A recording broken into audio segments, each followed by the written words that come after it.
سروش ملک پور. از عشق تو باره هم کوی و خیابون مجنون شدم و زدم به هر دشت و بیابون، تنها با تو با سازم و این دو چشم گریه، میبینم که همه ناز میکنم با عاشقاشون،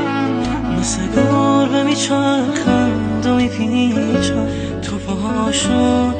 یا که عشق میریزن زبر میزنن تو بغلاشون، شاید ناز بخوان دست بکشن روی موهاشون، تو که یار میخوای دست بکشی روی موهاشون. ای خدا ای خدا چرا موندم از تو جدا، تو کجایی و من کجا، تو خدا من کجا، ای خدا من چی هستم هرچی هستم بدون عاشق عشق تو هستم، از تو مستم بت پرستم دل به عشق روی تو بستم، تو رفیقی تو عزیزی بپرس چرا عشق میریزی، بپرس که از کی میگریزی، بپرس به دنبال چه چیزی.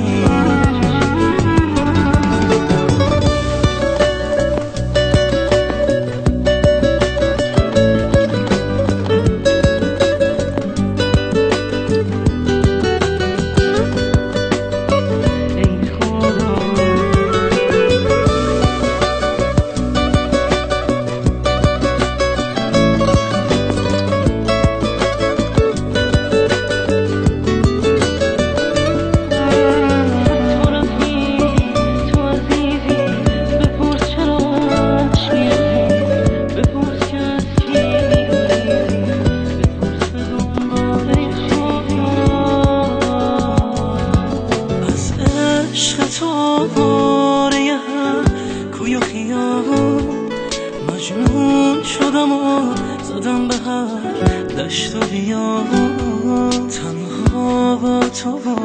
سازم و این دو چشم گریه، میبینم که همه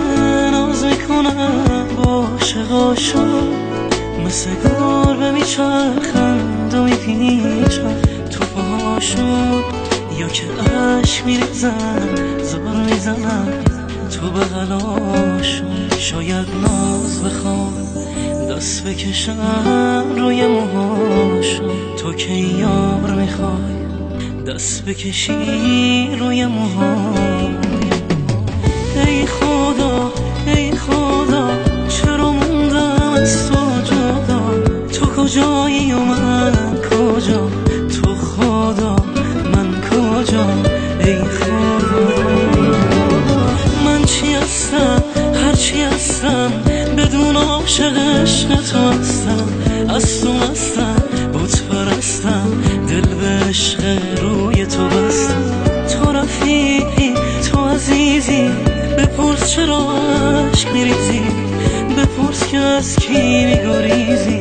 بپرس به دنبال چه چیزی.